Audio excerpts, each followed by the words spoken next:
Ayan, luto na. Kain na tayo. Luto ng asawa ko yan. Oh, ayan. Oh, ayan. Hinanda niya yung pagkain ko. May strawberry pa. Ayan. Ayan. Ayan. Ayan. Ayan. Ayan.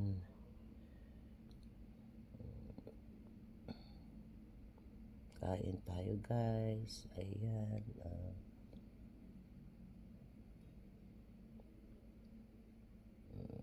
Nilagyan niya ng mushroom yung egg. Ayan.